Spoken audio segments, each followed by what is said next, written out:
안녕하세요. 신림역 4번 출구 미건부동산 마채연입니다. 2021년을 마무리하고 2022년을 맞이하는 12월도 벌써 중순을 지나가고 있습니다. 코로나19 위기는 꺾일 줄 모르고 날씨도 많이 추워졌고요. 여전히 어려운 시기를 보내고 있는 우리들입니다. 특히 대한민국의 모든 자영업자 여러분들께 응원의 말씀 전달합니다. 꾸준하다는 것이 얼마나 힘든 일인지 올 한 해를 보내는 이때 제 자신을 뒤돌아보게 됩니다. 많이 부족한 한 해를 잘 달래서 보내야 하는 시기입니다. 다시금 결심을 하며 여러분께 도움되는 정보 꾸준히 함께 하도록 노력하겠습니다. 많이 응원해 주시기 바랍니다. 오늘부터는 부동산 투자에 대한 이야기를 해보려고 합니다. 그 중에서도 수익형 부동산 투자에 대한 이야기 지금부터 시작합니다. 우리가 직장을 다니고 장사를 하는 이유는 생계를 위해서이고 결국 경제적 독립을 이루어 행복하게 살기 위함이라고 생각합니다. 그런데 단순히 성실하고 부지런히 그리고 열심히 장사하고 직장 생활만 한다고 해서 경제적 독립을 이루는 것일까요? 아닙니다. 다들 투자를 통한 재테크를 잘 해야 된다는 것, 그것까지는 알고 계십니다. 부동산 투자의 입문자부터 실력자까지 모두에게 도움이 되는 기본 소양과 상식, 그리고 프로만이 아는 수익형 부동산 투자 노하우까지 매주 한 꼭지씩 목요일마다 함께 하겠습니다. 그 첫 번째 시간으로 모두들 이야기하는 수익형 부동산의 종류에 대해 알려드리겠습니다. 수익형 부동산은요, 돈이 되는 부동산을 이야기합니다. 우리에게 돈을 벌어다주는 부동산, 월세 수입이든 시세 차익이든 우리에게 돈을 생기게 하는 부동산을 모두 수익형 부동산이라고 부릅니다. 그렇다면 수익형 부동산은 어떤 것들이 있을까요? 크게 나누면 주거용 부동산과 상업용 부동산이 있습니다. 상업용 부동산은 상가, 모두들 알고 계시죠? 아파트 단지 내 상가도 있고 근린 상가도 있고 지원시설 상가도 있고요. 업무 시설이 있습니다. 오피스나 오피스텔, 그리고 상가 건물 흔히 볼 수가 있고요. 오피스 건물, 분양용 호텔, 지식산업센터, 일반 공장, 물류 창고 등이 상업용 부동산입니다. 주거용 부동산은요, 주거용 오피스텔, 도시형 생활주택 같은 원룸주택, 다세대주택, 단독주택, 다가구주택, 다중주택 등이 대표적입니다.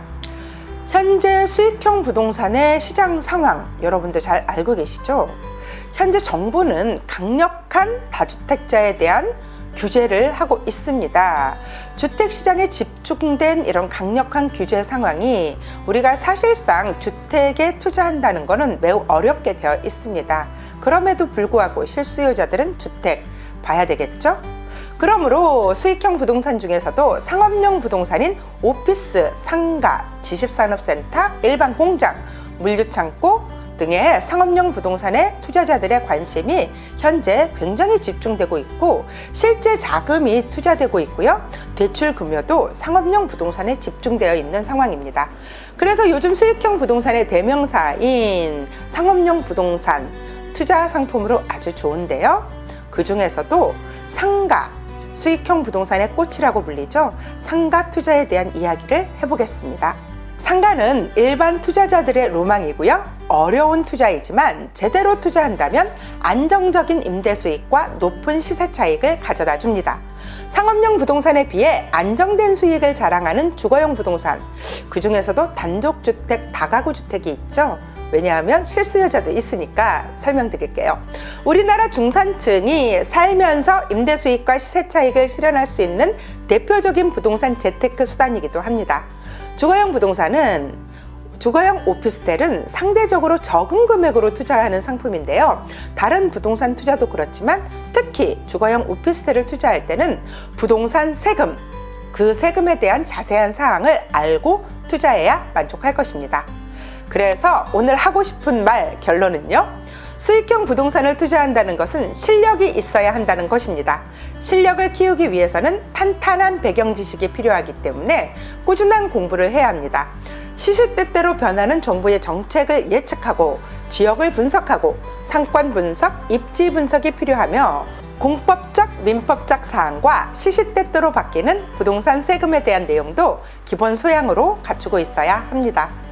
또한 여러분의 실력을 키우기 위해서는 현장 답사를 자주 해야 합니다.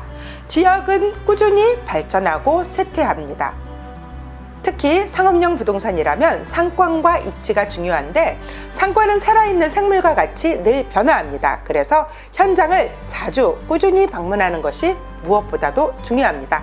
이렇게 실력을 쌓아야 비로소 기3이 되는 것입니다. 운7기삼 여러분들 아시죠? 나머지 운7입니다. 지역 전문가, 상권 전문가, 상가 전문가의 조언을 받으면서 검증에 의한 투자를 하고 운이 내게 오도록 해야 하는 것입니다. 이렇게 경제적 독립을 위한 수익형 부동산 투자에 대한 이야기 시작해 봅니다. 함께 해주셔서 오늘도 감사하고요. 이와 같은 상업용 수익형 부동산에 대한 기초부터 심화까지 계속 소식을 듣고 싶다면 구독하기 꾹 눌러주시고요. 오늘 보내드린 내용이 도움되고 마음에 드셨다면 좋아요도 꾹 눌러주시기 바랍니다. 다음 주에는 더 좋은 내용으로 찾아오겠습니다. 지금까지 신림역 4번 출구 미건부동산 대표 마채현이었습니다. 감사합니다.